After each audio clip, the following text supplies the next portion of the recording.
Salut à tous, désolé de ce petit désagrément, mais pour les prochaines vidéos, la caméra sera mobile. Voilà, donc ce sera peut-être un peu plus désagréable, je suis désolé, je suis obligé de la tenir. Pour cette fois, on est sur Lovecraft, le mythe de Cthulhu, à savoir qu'il y en a plein d'autres, hein. Il y a le masque de Cthulhu, euh, je me souviens plus des autres, mais il y a d'autres livres. Donc celui-ci, c'est le mythe de Cthulhu, le plus connu. Euh, et Cthulhu se prononce pas Cthulhu, je sais plus comment ça se prononce. Ça n'a pas vraiment de prononciation de toute façon, donc c'est assez particulier. C'est un recueil de nouvelles horrifiques avec 6 nouvelles, si je dis pas de bêtises, 6 nouvelles terrifiantes où se déchaînent des forces que l'esprit humain ne parvient même pas à concevoir, c'est ça. C'est un livre qui est assez vieux, qui date des années 19... du début des années 1900. Oui, c'est ça. Né en 1890, mort en 1937. Donc c'est du début 1900. C'est relativement compréhensible, voire même très compréhensible compte tenu de l'époque. Il n'a pas coûté cher du tout, 4 euros. C'est un livre qui est assez difficile à lire, indigeste, voilà, les pages sont bien remplies. On est souvent sur des descriptions qui donnent mal au crâne, des couleurs qui sont j'arrive plus à parler, inimaginables, pardon, des formes inconcevables, des, des choses comme ça. C'est assez difficile d'en faire son livre préféré, entre guillemets, puisque la moitié n'est pas décrit, en fait. Les trois quarts sont pas décrits. Il faut l'imaginer soi-même, mais c'est assez compliqué pour moi. J'ai du mal à me faire un avis sur ce livre. J'aime beaucoup le style d'écriture qu'a Lovecraft, mais je trouve que ça se répète beaucoup, dans le sens où dans chacune des nouvelles, il va y avoir quelque chose d'horrifique et d'indescriptible. On le sait déjà, on sait juste pas de quelle manière il va l'apporter. C'est à chaque fois intéressant, mais à chaque fois trop dur à lire, je trouve, pour l'intérêt que ça apporte.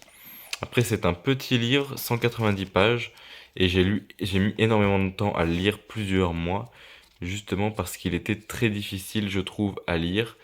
Je peux vous lire la quatrième de couverture tout de même. Partout dans le monde renaissent les rituels hideux d'un culte blasphématoire que l'on croyait disparu à jamais, le culte de Cthulhu. Les peuplades primitives se révoltent pour adorer d'odieuses idoles à l'effigie de la monstrueuse créature à tête de poulpe, endormie depuis des millions d'années dans sa demeure sous-marine de Herlier. Les temps seraient-ils les temps seraient-ils venus, pardon, quelques hommes courageux comme le professeur Angel, l'inspecteur Legras et le lieutenant Johansen vont tenter de s'opposer au réveil de Cthulhu, mais que peut le courage contre une abomination venue d'outre-tombe, d'outre-espace, pardon, dont la simple venue suffit à vous faire perdre la raison. Alors là, pardon, hein, c'est des erreurs de lecture qui viennent de moi. La lecture à voix haute, c'est vraiment pas mon fort. Alors j'essaie de faire un effort avec vous en général, mais il faudrait que je m'entraîne tout simplement. Je lis que à voix basse, que dans ma tête d'habitude. Et j'essaie de vous trouver un petit passage qui puisse relever. Euh, Les prisonniers se révélèrent tous des sans-mêlés de la plus basse espèce et mentalement anormaux. La plupart étaient matelots. Bon, non, ça va encore.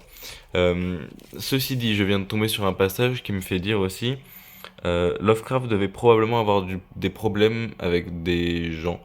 Je pense notamment aux femmes et aux gens de couleur.